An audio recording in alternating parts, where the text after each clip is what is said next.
খবর শুনছেন দৈনিক সংবাদ চ্যানেল থেকে। আজ জানাবো পশ্চিমবঙ্গ দেশ এবং বিশ্বের বাছাই করা সমস্ত গুরুত্বপূর্ণ তাজা খবর। শুরুতেই জানিয়ে দেব সংবাদ শিরোনাম। লোকসভা ভোটে লড়েছিলেন যার বিরুদ্ধে, সেই অভিষেকের হাত ধরে তৃণমূলের প্রতিকূল দ্রুত বহিষ্কার করল সিপিএম। ভাষা দিবসে মুখ্যমন্ত্রীর মঞ্চে বিজেপির সাংসদ অনন্ত মহারাজ, দলত্যাগের জল্পনা তুঙ্গে। ফেঁসে গেলেন সুকান্ত, আইনি নোটিশ পাঠালেন প্রাক্তন ডিজি রাজীব কুমার। 10,000 দিলেই বাংলাদেশি অনুপ্রবেশকারীর নাম এসআইআর তালিকায়, বাগদায় ভাইরাল বিএলওর কথোপকথন। বাংলায় মুসলিম শাসন জারি হবে, হুমায়ুন এমনটা বলতেই পাল্টা কি বললেন শুভেন্দু। কেষ্ট বনাম কাজল গোষ্ঠীর দ্বন্দ্বে উত্তপ্ত সিউড়ি, উন্নয়ন নিয়ে প্রশ্নে বোমাবাজি, ভাঙচুর, ভোটের মুখে কোন্দল তৃণমূলে। বিধানসভা ভোটের আগে বাংলায় সিএএ চালু করতে কেন্দ্রের বড় পদক্ষেপ, গঠিত হলো এমপাওয়ার্ড কমিটি। ভাষার ওপর আক্রমণ হলে রুখে দাঁড়াবো, মাতৃভাষা দিবসে অঙ্গীকার মমতার। নবান্ন দখলের স্বপ্ন পূরণে ভোটের আগেই রাজ্যে রাষ্ট্রপতি শাসনের ছক অমিত শাহের। সুপ্রিম নির্দেশের পরও এসআইআর এর নিষ্ক্রিয় ইআরও, এবার মনোজ আগরওয়ালের চ্যাট ফাঁস অভিষেকের। দেশের 32টি ভুয়ো বিশ্ববিদ্যালয়ের তালিকা দিল ইউজিসি, 2টি পশ্চিমবঙ্গেই বৈধ নয় প্রাপ্ত ডিগ্রি। এখানে লড়ব না, জন্মভূমিতে ফিরছি, ভোটারদের উপর ক্ষোভ উগরে নির্ঘোষ গৌতমের। ডর আচ্ছা লাগা বিজেপি, আমি যতদিন আছি সুযোগ করে দেব, প্রতিকূলের মতো অন্য দলের তরুণ নেতাদের বার্তা অভিষেকের। শুভেন্দুর বিধানসভা কেন্দ্রে নির্বাচনের আগেই বড় ভাঙন, বিজেপি ছেড়ে তৃণমূলে যোগ নেতাদের। কে প্রতিকূল রহমান, আপনারা শুধু শুধু বিড়ালকে বাঘ বানাচ্ছেন, দলবদল নিয়ে আগেই জানতেন শুভেন্দু। জেল মুক্তির পর প্রথম বেহালা পশ্চিমে পার্থ, ভোটে লড়াই নিয়ে সিদ্ধান্ত তৃণমূল নেতৃত্বের উপরে ছাড়লেন বিধায়ক। বিজেপি নেতার বাড়ির সামনে থেকে তুলে নেওয়া হলো ঢালাই পিচ, উঠল প্রতিহিংসার অভিযোগ। রক্তে ভিজল পদ্মাপাড়ের মাটি, ঢাকায় পুলিশের গুলিতে মর্মান্তিক মৃত্যু 5 ছাত্রের, আহত বহু, উত্তাল বাংলার। ভোট ঘোষণার আগেই রাজ্যে কেন্দ্রীয় বাহিনী মোতায়েন করে দিচ্ছে কমিশন, আপাতত কত জানিয়ে দিল শাহের মন্ত্রক। লঞ্চে এসআইআর এর নথি, মোবাইল রেখে শ্রীরামপুরে মাঝ গঙ্গায় ঝাঁপ বিএলওর, উদ্ধারের পরে চাপকেই দুষলেন শিক্ষক।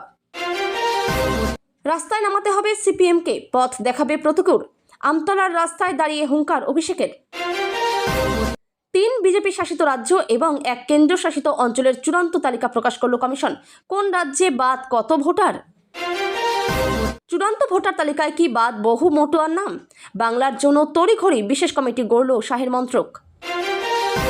বাচ্চাদের লক্ষ্য করে শটান গুলি চালিয়ে দিলেন প্রাথমিক শিক্ষক, কেন? শিউরে ওঠার মতো ঘটনা মুর্শিদাবাদে। প্রধানমন্ত্রী আবাসের পাশে নোংরা বস্তির দৃষ্টিকটু, 717 পরিবারকে উচ্ছেদ নোটিশ মোদী সরকারের। হোলিতে পাবেন ফ্রিতে এলপিজি সিলিন্ডার, মহিলাদের জন্য বিরাট ঘোষণা। আরজি করে নির্যাতিতা চিকিৎসক ছাত্রীর পরিবারের একাধিক আবেদন খারিজ করে দিল আদালত, তদন্ত ধীর গতিতে চলছে বলে অনুমান বিচারকের। বিধানসভায় বিজেপির প্রার্থী হতে চান দিলীপ পত্নী রিঙ্কু, কটাক্ষ অধিকারী আর ঠাকুর পরিবারকে। বিজেপির গৃহ সম্পর্ক অভিযানে ধুন্ধুমার, নেতাদের সামনেই হাতাহাতি। 5 লাখ টাকা ঘুষ নিতে গিয়ে হাতে পাকড়াও বিজেপি বিধায়ক। মমতার পদাঙ্ক অনুসরণ তারেকের, ঈদের আগেই ইমাম মুয়াজ্জিনদের জন্য বিশেষ ভাতা চালু। বক্তব্যকে বিকৃত করা হয়েছে, এবার থানায় অভিযোগ দায়ের বিজেপি নেতার। বিমান অপারেটরের সঙ্গে বিজেপির প্রভাবশালীদের যোগ, অজিত কাণ্ডে সুবিচার চেয়ে মোদীর দ্বারস্থ ভাইপো। উত্তরবঙ্গে কত আসন পাবে বিজেপি, বিরাট ভবিষ্যৎবাণী শুভেন্দুর। চিকিৎসা থেকে আমার সংসার চালানো সব ব্যবস্থাই করেছেন মমতা, বঙ্গবিভূষণ পেয়ে প্রতিক্রিয়া জয় গোস্বামীর। স্কুল ছুটি দিয়ে তারস্বরে মাইক বাজিয়ে অনুষ্ঠান মন্ত্রী সাবিনার, ক্ষুব্ধ তৃণমূল নেতাকর্মীরাই। বাংলার জন্য বড্ড বেশি হ্যাংলা ওরা, জোর করে তো মন পাওয়া যায় না, ভাষা দিবসের নাম না করে বিজেপিকে খোঁচা মমতার। তৃণমূল বিধায়ক বনাম ব্লক সভাপতির গোষ্ঠীর লড়াই, উত্তপ্ত হাসনাবাদ থেকে পুলিশের হাতে আটক 1, জখম 1। ফের ভিন রাজ্যে মৃত্যু পুরুলিয়ার পরিযায়ী শ্রমিকের, খুনের অভিযোগ পরিবারের, পাশে অভিষেক। ছেলে ধরা সন্দেহে বলাগড়ের সস্ত্রীক অধ্যাপক সহ 3 জনকে পুড়িয়ে মারার চেষ্টা, 2 জনের যাবজ্জীবন, বাকি 23 জনের 7 বছরের জেল। মাসে আয় 6,000, আয়করের 2 কোটির নোটিশ পেয়ে ঘুম উড়েছে যুবকের। দিল্লিতে হামলার ছক কষছে লস্কর, গোয়েন্দাদের সতর্কবার্তার মধ্যেই পাঞ্জাব ও কাশ্মীর থেকে বিস্ফোরক উদ্ধার। গঙ্গাজল ছিটিয়ে দল বদলুদের শোধন, ফের ঘরে ফিরল শতাধিক টিএমসি কর্মী। এতক্ষণ শুনছিলেন সংবাদ শিরোনাম, এখন আসছে বিস্তারিত খবরে। তার আগে ছোট্ট একটা অনুরোধ, চ্যানেলে নতুন হয়ে থাকলে চ্যানেলটি সাবস্ক্রাইব করবেন। প্রতিকুর রহমান আমতলায় অভিষেকের কার্যালয়ে পৌঁছতেই এসএফআই দপ্তরে তার নামে বরাদ্দ লকার থেকে নাম সরিয়ে দেওয়া হয়। এসএফআই দপ্তরে 3 নম্বর লকার ছিল প্রতিকুরের, সেখান থেকে মুছে দেওয়া হয় তার নাম। শনিবার আমতলার কার্যালয়ের সামনে রাস্তায় অভিষেক বন্দ্যোপাধ্যায়ের হাত থেকে তৃণমূলের ঝান্ডা তুলে নিলেন প্রতিকুর রহমান। দলের সর্বভারতীয় সাধারণ সম্পাদক অভিষেক বন্দ্যোপাধ্যায়ের হাত থেকে শনিবার বিকেলে তৃণমূলের ঝান্ডা তুলে নিলেন প্রতিকুর রহমান। গত লোকসভা নির্বাচনে অভিষেকের বিরুদ্ধেই ডায়মন্ড হারবার কেন্দ্রে সিপিএমের প্রতীকে লড়েছিলেন তিনি। শনিবার দক্ষিণ 24 পরগনার আমতলায় ডায়মন্ড হারবারের সাংসদের কার্যালয়ের সামনের রাস্তায় আনুষ্ঠানিকভাবে তৃণমূলে যোগ দিলেন সিপিএমের বিদ্রোহী নেতা প্রতিকুর। অভিষেক জানান, প্রতিকুর ভোটে লড়ার টিকিট চাননি, সংগঠনের কাজ করতে চেয়েছেন। এর আগে রাস্তায় দাঁড়িয়ে কোনো নেতা তৃণমূলে যোগদান করেননি। কেন পথে দাঁড়িয়ে তৃণমূলে যোগদান করলেন প্রতিকুর? অভিষেক বলেন, প্রতিকুর পথ দেখালো, সিপিএম যেন পথে নামে। আর প্রতিকুরের কথায় এই রাস্তাতে যোগদান করে আসলে রাস্তা দেখানো হলো। অন্যদিকে অভিষেকের সঙ্গে তাকে দেখা যাওয়া মাত্রই প্রতিকুরকে বহিষ্কার করে সিপিএম। পার্টি গঠনতন্ত্রের 19 নম্বর ধারা 13 নম্বর উপধারার কথা উল্লেখ করে তাকে বহিষ্কার করা হয়েছে বলে জানানো হয়েছে দলীয়ভাবে। শনিবার আমতলার কার্যালয়ে অভ্যন্তরীণ দলীয় বৈঠক করেন অভিষেক। তারপরে বিকেল 4টে নাগাদ সেখানে পৌঁছান প্রতিকুর। ঘটনাচক্রে তিনি সেখানে পৌঁছতেই এসএফআই দপ্তরে তার নামে বরাদ্দ লকার থেকে প্রতিকুরের নাম ফলক সরিয়ে দেওয়া হয়। এসএফআই এর দপ্তরে 3 নম্বর লকার ছিল প্রতিকুরের, সেখান থেকেই সরিয়ে দেওয়া হয় তার নাম। তার কিছুক্ষণের মধ্যেই তড়িঘড়ি তাকে দল থেকে বহিষ্কারও করে সিপিএম। যে দলের দিকে একযোগে এরপর আঙ্গুল তোলেন অভিষেক এবং প্রতিকুর। অভিষেক বলেন, প্রতিকুরকে বলা হচ্ছে তৃণমূলের সঙ্গে ডিল করেছেন। ডিল কি? টিকিট পাচ্ছেন। প্রতিকুর নিজে এসে আমায় বলছেন, দাদা দল টিকিট দিলেও আমি নেব না। এরপরই অভিষেক সিপিএমকে খোঁচা দিয়ে বলেন, একটা ছেলেকে জানেন না যে এতদিন দিন দল করলো, তাকে চেনেন না? তাকে আগেই ঘোষণা করে দিলেন সে বেঈমান। তার কথায় সে আপনার বশ্যতা স্বীকার করেনি। দেশপ্রিয় পার্কে ভাষা দিবসের অনুষ্ঠানে হাজির মুখ্যমন্ত্রী মমতা বন্দ্যোপাধ্যায়। মুখ্যমন্ত্রীর অনুষ্ঠানে হাজির হয়েছেন বিজেপির সাংসদ অনন্ত মহারাজ। আজ শনিবার আন্তর্জাতিক মাতৃভাষা দিবস, সেই উপলক্ষে দেশপ্রিয় পার্কে ভাষা দিবস উপলক্ষে অনুষ্ঠানের আয়োজন করা হয়েছে। আন্তর্জাতিক মাতৃভাষা দিবস উদযাপন এবং বঙ্গবিভূষণ ও বঙ্গভূষণ সম্মান প্রদান করা হয়। বিজেপি সাংসদকে পাশে নিয়ে মমতার এই অনুষ্ঠান অন্যমাত্রা দিয়েছে। প্রতিবারই আন্তর্জাতিক মাতৃভাষা দিবস পালন করা হয়ে থাকে দেশপ্রিয় পার্কে। শহীদদের প্রতি সম্মান জানান তিনি। এবারও তার অন্যথা হয়নি। এবারও বিধানসভা নির্বাচনের আগে পালন করলেন ভাষা দিবস। তবে এবার বিজেপি সাংসদকে সঙ্গে নিয়ে ভাষা দিবস পালন করলেন।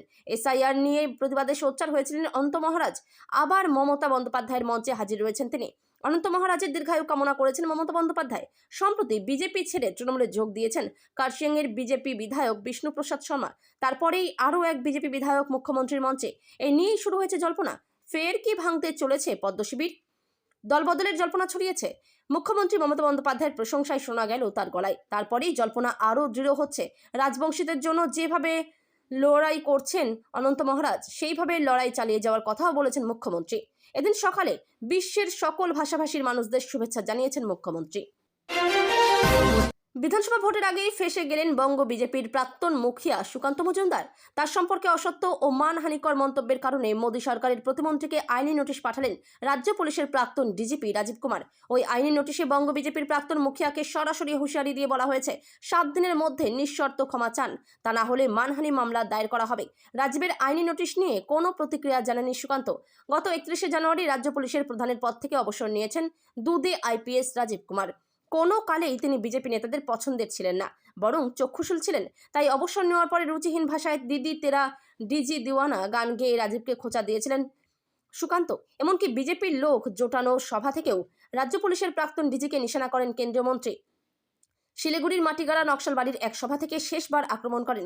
রাজীবের তরফে তার আইনজীবী নন্দিনী চট্টোপাধ্যায় সুকান্তকে পাঠানো আইনি নোটিশে বলেছেন, তার মক্কেলের বিরুদ্ধে একটি মানহানিকর ভিডিও ফেসবুক, ইনস্টাগ্রাম সহ বিভিন্ন সমাজ মাধ্যমে আপলোড করা হয়েছে। সেই ভিডিওই রাজীবের বিরুদ্ধে কিছু মিথ্যা সাজানো এবং বিদ্বেষপূর্ণ বক্তৃতা করেছেন সুকান্ত। প্রাক্তন ডিজির সুনাম, খ্যাতি এবং পেশাগত চরিত্রকে কলঙ্কিত করার উদ্দেশ্যেই এমন মন্তব্য করা হয়েছে। কেন্দ্রীয় শিক্ষা প্রতিমন্ত্রীর এই সকল মন্তব্যের জন্য রাজীবের সম্মান নষ্ট হয়েছে। এরপরেই 7 দিনের মধ্যে সুকান্তকে নিঃশর্ত ক্ষমা চাওয়ার সময়সীমাও বেঁধে দিয়েছেন রাজ্য পুলিশের প্রাক্তন ডিজি। ফেলো করি মাখো তেল, এই প্রবাদই যেন প্রযোজ্য এসআইআরে ভোটার তালিকায় নাম তোলায়। 10,000 টাকা মাথা পিছু দিলেই বাংলাদেশি অনুপ্রবেশকারীর নাম ভোটার তালিকায় যোগ হয়ে যাবে। এসআইআর আবহে এই অডিও ভাইরাল হয়েছে। তালিকায় নাম তুলে দিতে টাকা চাইছেন খোদ বিএলও। চাঞ্চল্যকর ঘটনাটি ঘটেছে উত্তর 24 পরগনার বনগাঁর বাগদায়। শুরু হয়েছে বিজেপি তৃণমূল রাজনৈতিক চর্চাও, যদিও ভাইরাল কথোপকথনের সত্যতা যাচাই করেনি সংবাদ চ্যানেল। অভিযুক্ত বিএলওর নাম চন্দ্রকান্ত মণ্ডল, বাড়ি বাগদা বিধানসভার বয়রা গ্রাম পঞ্চায়েতের নপাড়া 120 নম্বর বুথে। পেশায় বয়রা ঝাউখালী প্রাইমারি স্কুলের শিক্ষক তিনি। তারই একটি অডিও ভাইরাল হয়েছে। ওই অডিও শোনা গিয়েছে বয়রা নপাড়ার 120 নম্বর বুথের এক ব্যক্তির সঙ্গে কথা বলছেন তিনি। জনৈক ব্যক্তির পরিবারের সদস্যদের নাম ভোটার তালিকায় তুলে দেওয়ার জন্য 10,000 টাকা করে মাথা পিছু দাবি জানানো হয়েছে। 6 জনের নাম তোলার কথা বলা হয়েছে। সেক্ষেত্রে 50,000 টাকা দাবি করা হয়েছে। মাইক্রো অবজারভারের নাম করে ওই টাকা চাওয়া হয়েছে বলে অভিযোগ। এই বিষয় জানাজানির পরই বাগদার প্রাক্তন বিধায়ক দুলাল বর ইমেলের মাধ্যমে জেলাশাসক, মহকুমা শাসক ও বিডিওর কাছে বিএলওর বিরুদ্ধে লিখিত অভিযোগ জানিয়েছেন। জনৈক ব্যক্তির পরিবারের সদস্যদের নাম ভোটার তালিকায় তুলে দেওয়ার জন্য 10,000 টাকা করে মাথা পিছু দাবি জানানো হয়েছে। 6 জনের নাম তোলার কথা বলা হয়েছে। সেক্ষেত্রে 50,000 টাকা দাবি করা হয়েছে। বাবরি মসজিদ তৈরিকে কেন্দ্র করে প্রথমে তৃণমূল থেকে সাসপেন্ড হওয়ার পর নতুন দল গঠন করেছেন হুমায়ুন কবির। এখন আবার তিনি দাবি করছেন তৃণমূল এবং বিজেপি এই দুই দলের বিরুদ্ধে লড়াই করেই তিনি এত সংখ্যক বিধায়ক নিয়ে আসবেন যে আগামী দিনে তিনি রাজ্য বিধানসভায় নির্ণায়ক শক্তি হয়ে উঠবেন। এমনকি যে সমস্ত সংখ্যালঘু বিধায়কদের তিনি জিতিয়ে আনবেন এবং তাদের সংখ্যা এমন পর্যায়ে থাকবে যে তারা আগামী দিনে বাংলায় মুসলিম শাসন জারি করার দিকে এগিয়ে যাবেন। আর হুমায়ুন বাবুর এই ভয়ঙ্কর মন্তব্য ঘিরে অনেকদিন ধরেই প্রশ্ন তুলছেন বিজেপি নেতারা। তাদের বক্তব্য, তৃণমূলের সঙ্গে সমঝোতা করেই লড়াই করার চেষ্টা করছেন হুমায়ুন কবির। তবে এবার তিনি যে সংখ্যার জোর দেখাচ্ছেন এবং এত সংখ্যা পেলে ক্ষমতায় এলে মুসলিম শাসন জারি হবে বলে বিভিন্ন রকম মন্তব্য করছেন, তার পরিপ্রেক্ষিতে পাল্টা মুখ খুললেন রাজ্যের বিরোধী দলনেতা শুভেন্দু অধিকারী। হুমায়ুন কবিরের এই ধরনের মন্তব্যের সমালোচনা করলেও আর যাই হোক, তিনি মমতা বন্দ্যোপাধ্যায়ের মতো সেকুলারিজমের কথা বলে কোনো একটি নির্দিষ্ট সম্প্রদায়কে তোষণ করেন না। যা করার একদম সামনাসামনি করেন বলেই মনে করছেন রাজ্যের বিরোধী দলনেতা। ইতিমধ্যেই বাবরি মসজিদের শিলান্যাস করেছেন হুমায়ুন কবির। আর প্রথম দিন থেকেই রাজ্যের বিরোধী দলনেতা দাবি করে আসছেন বিজেপি ক্ষমতায় এলেই সেই বাবরের নাম মুছে দেওয়া হবে। আর এবার সেই হুমায়ুন বাবু আবার আরও বড় হুঙ্কার দিয়েছেন। তিনি মন্তব্য করেছেন যে আগামী দিনে তারা যদি বেশি সংখ্যা পান তাহলে বাংলা মুসলিম শাসন জারি পথে এগিয়ে যাবেন। আর এতে রীতিমতো চিন্তিত হয়ে পড়ছেন হিন্দু সনাতনীরা। বাংলায় এমনিতেই একটি নির্দিষ্ট সম্প্রদায়কে তোষণ করে ভোট ব্যাংকের রাজনীতি করেন এই রাজ্যের মুখ্যমন্ত্রী বলে অভিযোগ করে বিরোধীরা। আর তার মধ্যে হুমায়ুন কবির এবার যে সমস্ত কথা বলছেন তাতে চিন্তা আরও বাড়ছে। আর তার এই মন্তব্যের পরিপ্রেক্ষিতেই এবার বড় প্রতিক্রিয়া দিলেন রাজ্যের বিরোধী দলনেতা শুভেন্দু অধিকারী। স্থানীয় সূত্রে খবর, গন্ডগোলের সূত্রপাত একটি পয়ঃ প্রণালীর তৈরি নিয়ে। স্থানীয়দের দাবি, আমাদের পাড়া আমাদের সমাধান কর্মসূচি থেকে এলাকার পয়ঃ প্রণালীর কাজ শুরু হয়, কিন্তু লক্ষ টাকার কাজে খরচ হচ্ছে মাত্র 25 থেকে 30,000 টাকা। সামনেই বিধানসভা ভোট, কিন্তু বীরভূম জেলায় তৃণমূলের গোষ্ঠী কোন্দল থামছে না। সিউড়িতে শাসক দলের দুই পক্ষের গন্ডগোলে উত্তপ্ত এলাকা, বাড়ি ভাঙচুর থেকে বোমাবাজির অভিযোগ। স্থানীয় সূত্রে খবর, গন্ডগোলের সূত্রপাত একটি পয়ঃ প্রণালী তৈরি নিয়ে। স্থানীয়দের দাবি, আমাদের পাড়া আমাদের সমাধান কর্মসূচি থেকে এলাকার পয়ঃ প্রণালীর কাজ শুরু হয়, কিন্তু লক্ষ টাকার কাজে খরচ হচ্ছে মাত্র 25 থেকে 30,000 টাকা। ওই নিয়ে তৃণমূলের একাংশ স্থানীয় পঞ্চায়েত প্রধান এবং পঞ্চায়েত সদস্যের দিকে আঙুল তোলেন। সেখান থেকে কোন্দল শুরু হয়। অভিযোগ, তৃণমূল নেতা অনুব্রত মণ্ডল এবং বীরভূম জেলা পরিষদের সভাধিপতি কাজল শেখের অনুগামীদের মধ্যে অশান্তিতে বাড়ি ভাঙচুর থেকে বোমাবাজি হয়। অনুব্রতের গোষ্ঠীর অভিযোগ, পয়ঃ প্রণালীর কাজ নিম্নমানের হচ্ছিল। এই অভিযোগ করার কারণে কাজলের ঘনিষ্ঠ নুরুল ইসলামের লোকজন এলাকায় তাণ্ডব চালিয়েছে। পাল্টা নুরুল ইসলামের লোকজন দাবি করছেন, সরকারি কাজে যে অর্থ ব্যয় হচ্ছে সেখান থেকে কাটমানি চেয়েছিলেন কেষ্টর ঘনিষ্ঠ কয়েকজন, তা না দেওয়ায় মিথ্যা অভিযোগ করে গন্ডগোল করা হচ্ছে। সোমবার কেন্দ্রীয় স্বরাষ্ট্রমন্ত্রী অমিত শাহর সঙ্গে বৈঠক সেরে এসে স্পষ্ট ইঙ্গিত দিয়েছিলেন বিরোধী দলনেতা শুভেন্দু অধিকারী। শেষমেশ হলো তাই। বিধানসভা ভোটের মুখে পশ্চিমবঙ্গের নাগরিকত্ব সংশোধনী আইন কার্যকর করার প্রক্রিয়া আরও এক ধাপ এগোলো। কেন্দ্রীয় স্বরাষ্ট্র মন্ত্রক গেজেট বিজ্ঞপ্তি জারি করে রাজ্যে এমপাওয়ার্ড কমিটি গঠনের কথা জানিয়ে দিল। এই কমিটি রাজ্যে সিএর আওতায় নাগরিকত্বের আবেদন খতিয়ে দেখে অনুমোদন বা বাতিলের সিদ্ধান্ত নেবে, যার মুদ্রা অর্থ এখন একটাই। মতুয়া সম্প্রদায়ের মধ্যে থেকে যে আবেদনগুলি জমা পড়েছে তাদের ভোটের আগেই নাগরিকত্ব দিতে চাইছে সরকার। তৃণমূল কংগ্রেস সরকার দীর্ঘদিন ধরেই সিএর বিরোধিতা করে আসছে, আইনটিকে বৈষম্যমূলক বলে আখ্যা দিয়েছে। সেই অবস্থায় কেন্দ্রের এই পদক্ষেপ রাজনৈতিকভাবে তাৎপর্যপূর্ণ বলেই মনে করছে ওয়াকিবহাল মহল। কেন্দ্রীয় স্বরাষ্ট্র মন্ত্রকের অতিরিক্ত সচিব নীতিশ কুমারের ব্যাসের জারি করা নির্দেশে জানানো হয়েছে, নাগরিকত্ব আইন 1955-র 6B ধারা এবং নাগরিকত্ব বিধি 2009-এর সংশ্লিষ্ট বিধান অনুযায়ী এই কমিটি গঠন করা হলো। কমিটির প্রধান হিসেবে থাকবেন ডিরেক্টরেট অব সেন্সাস অপারেশনস, পশ্চিমবঙ্গের ডেপুটি রেজিস্ট্রার জেনারেল। আন্তর্জাতিক মাতৃভাষা দিবসের শুভেচ্ছা জানালেন মুখ্যমন্ত্রী মমতা বন্দ্যোপাধ্যায়। শুভেচ্ছা বার্তায় শুধু বাংলা নয়, সব ভাষার প্রতি শ্রদ্ধা জানিয়েছেন তিনি। একই সঙ্গে তার অঙ্গীকার, যে কোনো ভাষার উপর আক্রমণ হলে রুখে দাঁড়াবেন। এর আগে ভিন রাজ্যে বাংলা ভাষা বাঙালিদের ওপর আক্রমণের অভিযোগে বারবার সরব হয়েছে তৃণমূল। সেই আবহে আন্তর্জাতিক মাতৃভাষা দিবসে সব ভাষাকে সম্মান প্রদানের বার্তায় দিলেন মুখ্যমন্ত্রী মমতা বন্দ্যোপাধ্যায়। এক্স স্যান্ডেলে পোস্ট করে মুখ্যমন্ত্রী মমতা বন্দ্যোপাধ্যায় লেখেন, আন্তর্জাতিক মাতৃভাষা দিবসের এই পূর্ণদিনে সম্মান জানাই বিশ্বের সকল ভাষা ও ভাষাভাষী মানুষকে। বিশ্বের সকল দেশের সকল ভাষা শহীদদের ও ভাষা সংগ্রামীদের জানাই আমার প্রণাম ও অন্তরের শ্রদ্ধা। এরপরই তার পোস্টে উঠে আসে, বাংলায় হিন্দি, সাঁওতালি, কুড়ুখ, কুড়মালি, নেপালি, উর্দু, তেলেগু সহ একাধিক ভাষাকে রাজ্য সরকার স্বীকৃতি দিয়েছে। রাজ্যের প্রত্যেক ভাষাভাষীর মানুষ মাতৃভাষায় পড়ার সুযোগ পাচ্ছেন বলে দাবি করেছেন মুখ্যমন্ত্রী মমতা বন্দ্যোপাধ্যায়। লেখেন, রবীন্দ্রনাথ, নজরুল, সুকান্ত, জীবনানন্দের মতো বাংলা শুধু নয়, আমরা সব ভাষাকেই সম্মান করি। এটা আমার গর্ব যে আমাদের সময়ে হিন্দি, সাঁওতালি, কুড়ুখ, কুড়মালি, নেপালি, উর্দু, রাজবংশী, কামতাপুরি, পাঞ্জাবি, তেলেগু ভাষাকে আমরা সরকারি ভাষা হিসেবে স্বীকৃতি দিয়েছি। সাদরি ভাষার মানোন্নয়নেও আমরা সচেষ্ট হয়েছি। হিন্দি একাডেমি, রাজবংশী ভাষা একাডেমি, কামতাপুরি ভাষা একাডেমি, সাঁওতালি একাডেমি সব করা হয়েছে। শিওরে বিধানসভা নির্বাচন, আর তার আগে এসআইআর করে বাজিমাত করতে চেয়েছিল বিজেপি, কিন্তু মুখ্যমন্ত্রী মমতা বন্দ্যোপাধ্যায়ের আন্দোলনের প্রথম থেকেই তা ধাক্কা খেতে থাকে। তারপর সুপ্রিম কোর্টে মামলা করে নির্বাচন কমিশনের কর্মকাণ্ড ফাঁস করে দেন মুখ্যমন্ত্রী। ইতিমধ্যেই সুপ্রিম কোর্ট নির্দেশ দিয়েছে, এই কাজে এবার কলকাতা হাইকোর্টের জুডিশিয়াল অফিসাররা কাজ করবেন। সুতরাং প্রথম প্ল্যান ফেল করে গিয়েছে বিজেপির। এই পরিস্থিতিতে বিশেষ কমিটি গঠন করল অমিত শাহের স্বরাষ্ট্র মন্ত্রক। কারণ আগামী 28শে ফেব্রুয়ারি যে চূড়ান্ত ভোটার তালিকা প্রকাশ হওয়ার কথা, সেখানে অনেক মতুয়ার নাম বাদ যাওয়ার আশঙ্কা দেখা দিয়েছে। এদিকে 1955 সালের নাগরিকত্ব আইন এবং 2009 সালের নাগরিকত্ব বিধি মেনেই এই কমিটি গড়েছে শাহের মন্ত্রক। এই কমিটি পশ্চিমবঙ্গের জন্যই, কিন্তু বিধানসভা নির্বাচনের আগে এই পদক্ষেপও কতটা কাজে আসবে তা নিয়ে সন্দেহ আছে। কারণ এই নিয়ে যদি মামলা হয় তাতে ধাক্কা খেতে হতে পারে, তাই দ্বিতীয় পদক্ষেপকেও ফেল করতে পারে। এই পরিস্থিতিতে পরে এবার বিধানসভা নির্বাচনের নির্ঘণ্ট ঘোষণার আগেই রাজ্যে আসছে কেন্দ্রীয় বাহিনী। 1 মার্চ থেকে রাজ্যে মোতায়েন হবে আধা সেনা। 2 দফায় মোট 480 কোম্পানি আধা সেনা মোতায়েন করার কথা জানিয়েছে নির্বাচন কমিশন।